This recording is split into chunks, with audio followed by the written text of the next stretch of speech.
Por que não ignorar a variação linguística? Então vamos continuar o vídeo passado, onde eu comecei este tópico. Estou construindo uma playlist aqui no canal de Sociolinguística. O livro texto base que eu estou utilizando é este aqui. Caso você tenha interesse, o link está na descrição.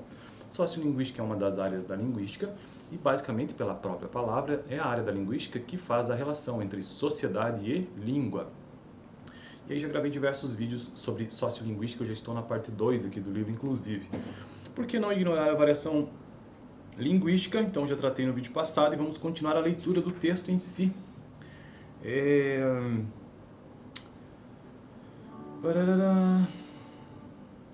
Tá, eu queria retomar o que eu tratei no vídeo passado, mas eu nem vou fazer isso para não tomar muito tempo. Vamos continuar o texto mesmo. O estudo de uma unidade com as características da variável linguística só é possível no interior de um arcabouço teórico que abandone o postulado ainda vigente de categoricidade, o que de pronto se deu com a sociolinguística laboviana, de Labov. No entanto, seria interessante verificar por que se voltou a atenção para a variação somente nos últimos 30 anos, principalmente. Deixa eu dar uma olhada de quando que é esse livro, 2001? Década de 70 então, né? Esquivar-se de lidar com o caos é uma fraqueza humana nada desprezível, e talvez seja por isso, e não exatamente por ignorar a existência da variação, que a investigação linguística se conduziu de modo a excluí-la de seus critérios de relevância. Então, essa questão com o caos. Por quê?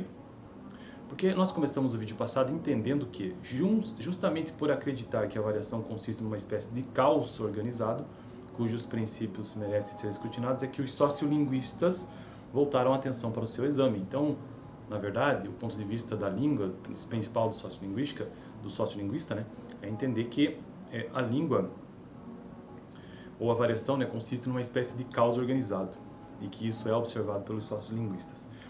Então, esquivar-se desse caos foi um problema, né, e hoje em dia já se leva isso em consideração. Que a investigação linguística se conduziu a um modo de excluí-la do seu critério de relevância. Não é por ignorar a variação, porque desde o século passado os linguistas manifestam reconhecimento de sua existência.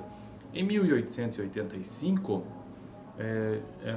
ver se eu consigo pronunciar esse nome, Schuchard já notava que a pronúncia do indivíduo não está livre de variações. Algumas décadas mais tarde, Sapir, em 1921, alegava que todos reconhecem que a linguagem é variável. Mesmo assim, por que razão a diversidade não foi sistematicamente analisada até a inauguração da sociolinguística no início dos anos 1960, ali com Labov, né? O desenvolvimento na teoria linguística de um sentimento, o desenvolvimento na teoria linguística de um sentimento de aversão ao caos, à variação, cuja consequência foi gerar uma concepção monolítica de linguagem, baseia-se na suposição metodológica de que a estrutura linguística é necessariamente homogênea. Então, partia-se desse princípio, né? Esse postulado, que emergiu originalmente do recorte metodológico sobre o fenômeno linguístico de Saussure, que é considerado o pai da linguística, lá em 1916, 1977, criou ao cunhar a famosa dicotomia, né? Língua e fala. Então, essa dicotomia, essa relação entre língua e fala, radica no fato de que a língua, o sistema gramatical, é extraída da turbulência vertiginosa em que emerge a fala, com os usos sociais da linguagem. Fica excluída, in limine, não sei se é assim que é pronunciado, a aparente ilegalidade dos fenômenos sociais. A tradição linguística em favor da categoricidade dos fenômenos observáveis, iniciada na distribuição saussuriana, teve continuidade natural na teoria gerativa, como pode ser observado como meridiana clareza na seguinte citação. Vamos ver a citação já quase partindo para o final do vídeo de hoje, que é bastante teórico, né? Quando dizemos que duas pessoas falam a mesma língua, estamos necessariamente fazendo abstração de todas as espécies de diferenças na sua fala. Para a simplicidade de nossa exposição, admitiremos que a língua que descrevemos é uniforme, entendendo por uniforme que ela é indiferenciada dialetal e estilisticamente, o que é, logicamente, uma idealização dos fatos. E que todos os falantes nativos estão de acordo se um enunciado é aceitável ou não. Por fim, o último parágrafo de hoje, para a gente não deixar esse vídeo tão longo, deduz-se, assim, que é possível desenvolver cabalmente uma teoria linguística adequada com base num comportamento verbal uniforme e homogêneo, sem espaço para variação, seguindo esta linha de raciocínio, né? Com o sucesso da análise abstrata dos fenômenos linguísticos, operada inicialmente pelo paradigma estruturalista e em seguida pelo gerativista, não parecia haver nenhuma razão para o pesquisador se preocupar com a busca de dados. A exclusão da relação entre a linguagem e o contexto social, motivada pelo postulado de categoricidade, foi, de certa maneira, conveniente para o linguista que, por tendência, sempre preferiu trabalhar com seu próprio conhecimento das regras de funcionamento da linguagem. Deixa eu ver se eu continuo. Eu acho que eu vou continuar, ou... Não, peraí, vamos ver aqui. Deixa eu ver se vale a pena a gente continuar. Vale a pena. Vamos continuar porque temos ainda... Talvez dê para finalizar o tópico, inclusive. Porque eu estou tratando do que nesse vídeo? Por que não ignorar a variação linguística, né? Então, pelo menos eu não interrompo o raciocínio. Vamos continuar no texto, então. 1, 2, 3, 4 parágrafos.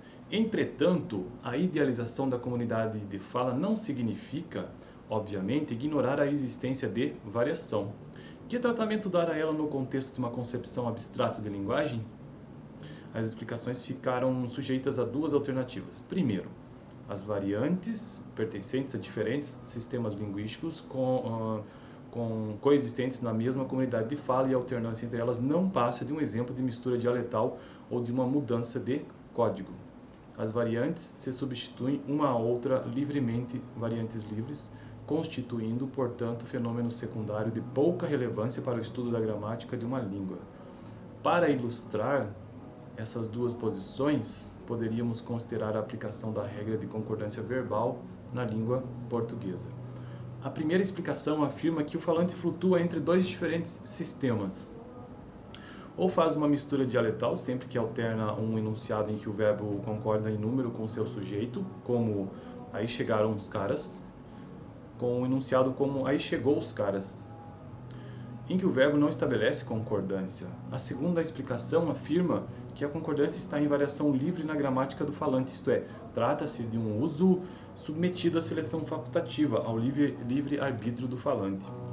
A noção de sistemas coexistentes sustenta a ideia de que os falantes manteriam separados os sistemas fonológico e gramatical, o que lhes permitiria mudar variavelmente de um para o outro. Essa noção é difícil de sustentar-se em virtude de uma consequência que dela se infere, a de que os falantes seriam capazes de manter consistentemente um sistema fonológico, até que alguma mudança nas circunstâncias de uso acionasse o segundo sistema disponível. Elementos misturados dos dois sistemas não deveriam, em princípio, ocorrer, enquanto as condições do evento de fala permanecem inalteradas.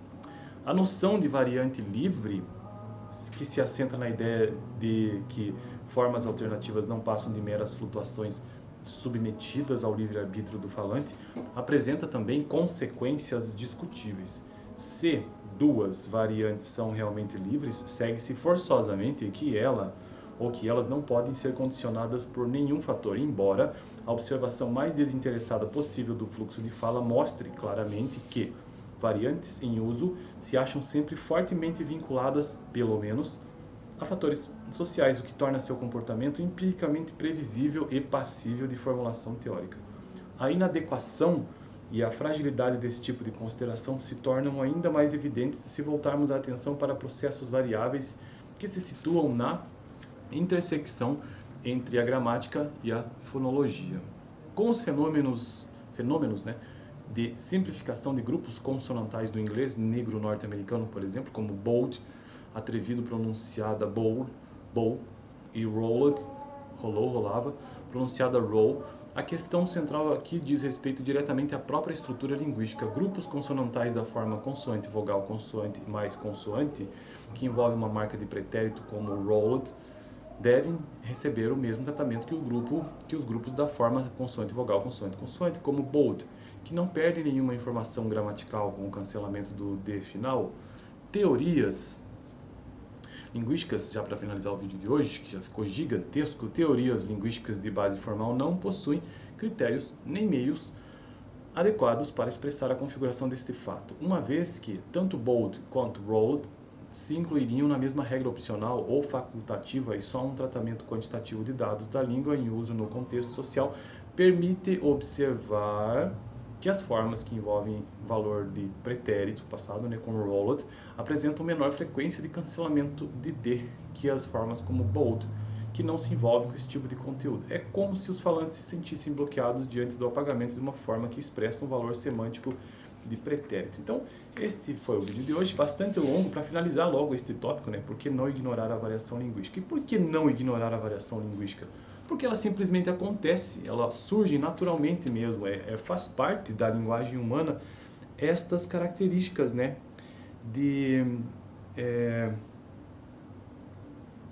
Que a língua ela é variável, ela é contínua, ela é quantitativa, então são características que a sociolinguística traz, né? Como eu já mencionei no vídeo passado, a unidade de análise criada pela sociolinguística tem natureza, por definição, variável, contínua e quantitativa. Então eu fico por aqui.